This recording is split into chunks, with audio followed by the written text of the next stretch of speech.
I'd ask consent that the quorum call be dispensed with, and I'd ask for order. Without objection, Senate will come to order. Senators will take their conversations off the Senate floor. Thank you, Mr. President.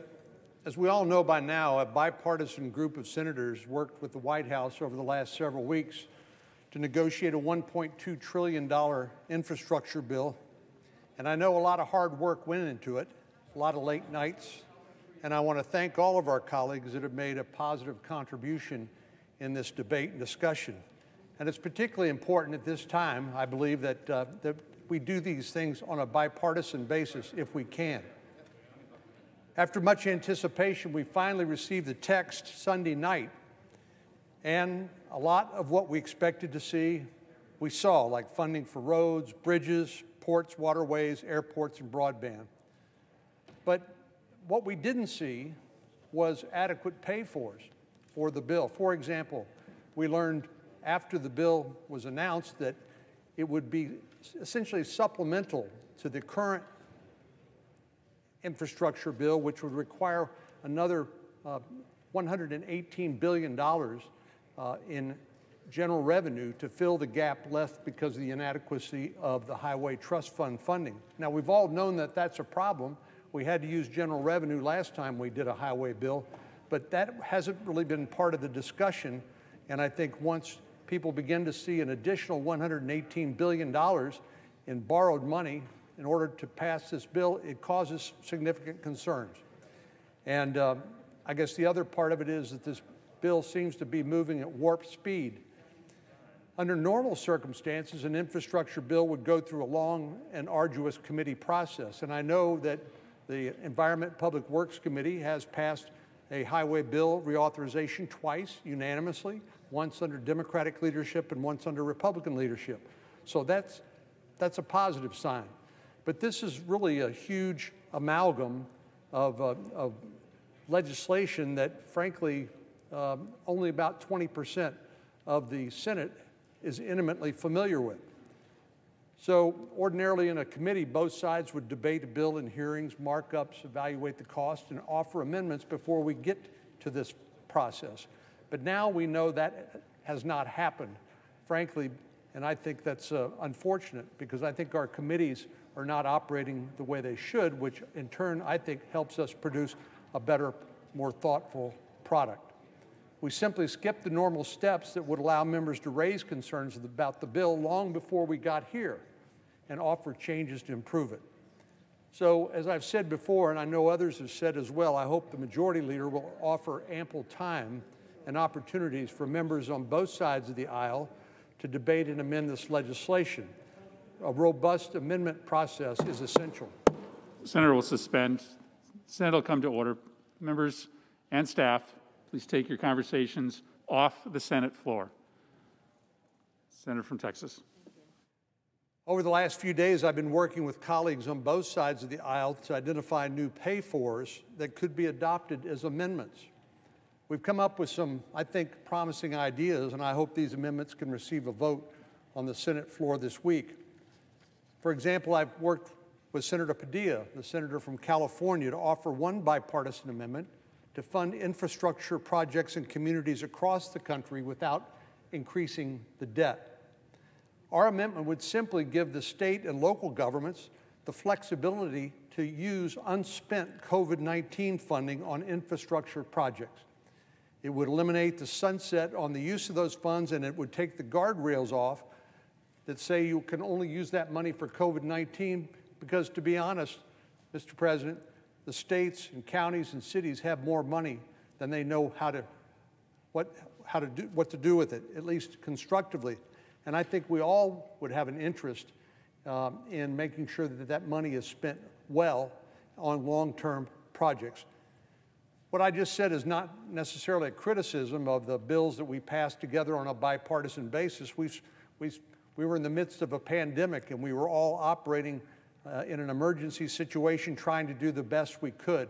But we didn't know how long this virus would last, how long it would take to get a vaccine, how long the negative impact on our economy would last. And so, frankly, we overshot the mark, I think, in some aspects of the bill, thus leading to the surplus of funds at many of our state and local governments. So right now, there are limits on how that money can be spent. Qualifying expenses include things like that are directly related to the pandemic, like COVID-19 testing sites, vaccine, PSAs, and additional bed space in hospitals. But this funding can't currently be used for expenses unrelated to the pandemic or items that were previously included in a budget. They must be new pandemic-related expenses. As I said, in theory, at the time we did this, it made a lot of sense. After all, this funding was meant to bolster the fight against COVID-19 in communities across our country. But not every community and not every state has the need for these types of projects. In many places, the most urgent needs aren't related to the pandemic, but rather to failing infrastructure. The pandemic interrupted infrastructure improvements across the country and forced many officials to put these projects on the back burner. Repairs, maintenance, and construction projects were put on hold until there was enough funding to get things back on track. I've heard from state and local leaders in my state who are frustrated by the lack of flexibility, by the handcuffs, frankly, on their use of the federal funding they've already received. They want the option, not the mandate, they want the option to use this money when and where it's needed most. But right now, as I said, their hands are tied. Many states and localities have relief funds on hand, but no necessary qualifying expenses. They have to look at this big balance in their accounts, knowing they won't be able to spend it on the greatest needs of their communities. And frankly, they're frustrated because I've heard from them. That's especially the case in rural America, in places where COVID-19 numbers are low. Leaders don't have the need or the opportunity to spend this money within the set timeline for the purposes that Congress has dictated.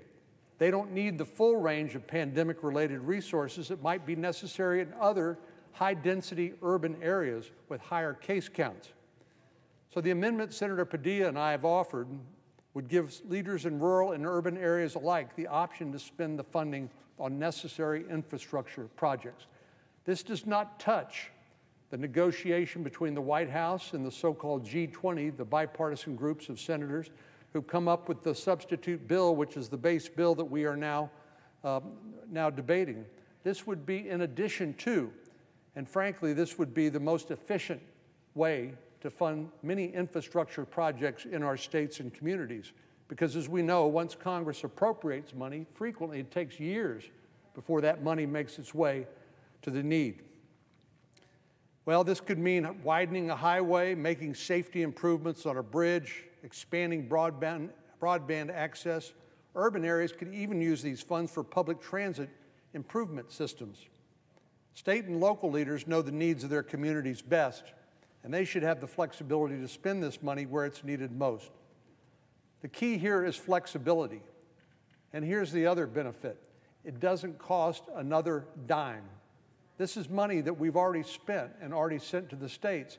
So this scores as a big zero.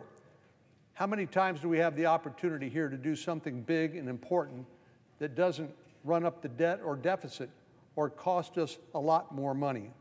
So the key here is flexibility. Our amendment doesn't place a requirement or mandate on state and local governments to spend this funding on anything.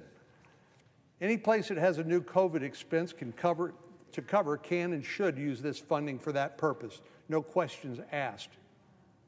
This simply gives leaders at the local and state level the option to spend those relief funds on urgent infrastructure projects that might otherwise go unfunded or that might not be funded for years to come.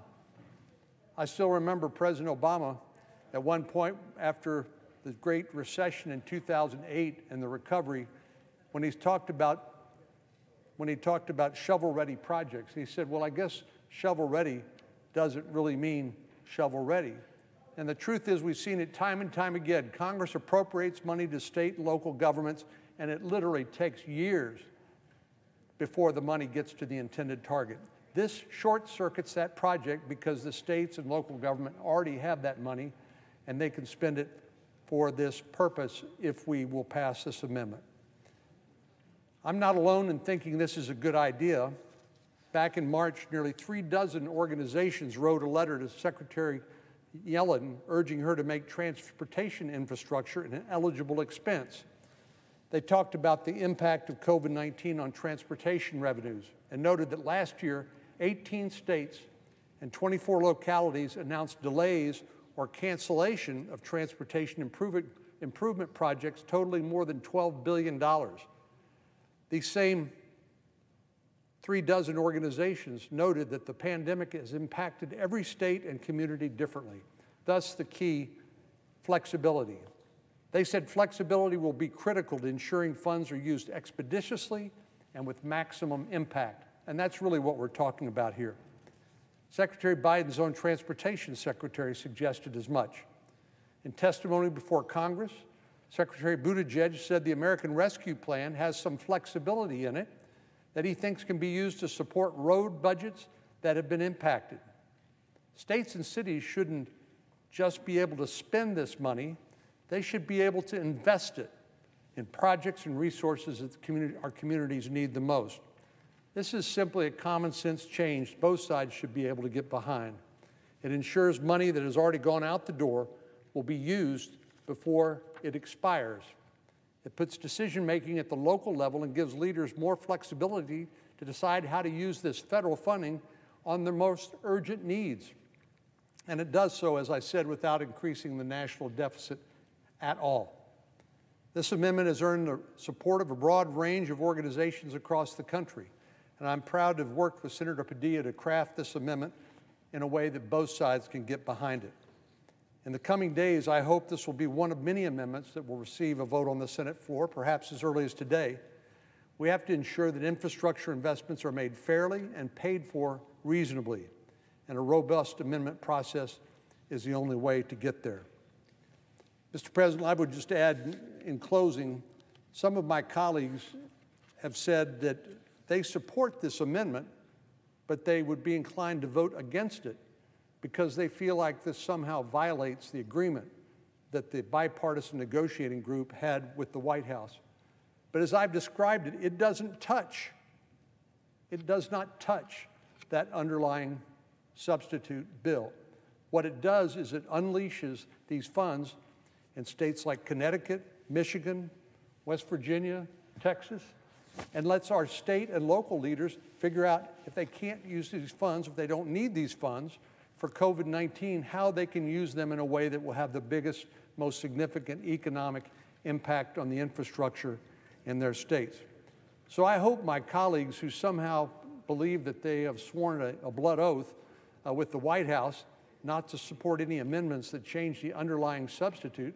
I don't know why we're voting on amendments unless it's to change the underlying substitute, because that's our constitutional function.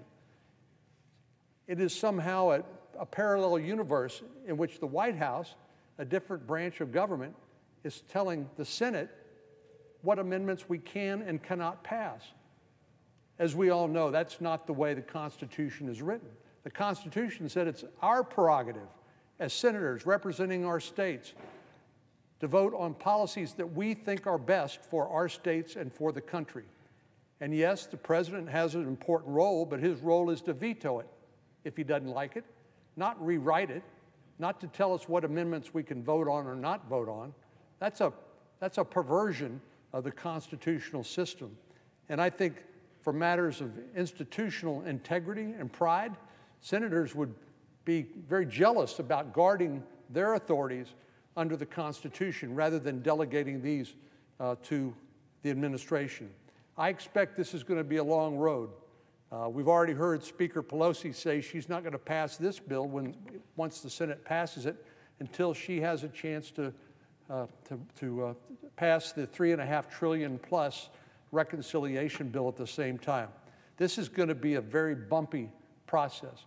But the idea that we cut off access that our states and local government have to hundreds of billions of dollars of unused funds to do in their discretion what they think needs to be done, not a mandate, but rather a permission to do so, to turn down this opportunity to get this money where it's needed most in these big impact infrastructure projects makes no sense to me. So I would encourage all of our colleagues to support this amendment. Thank you, Mr. President.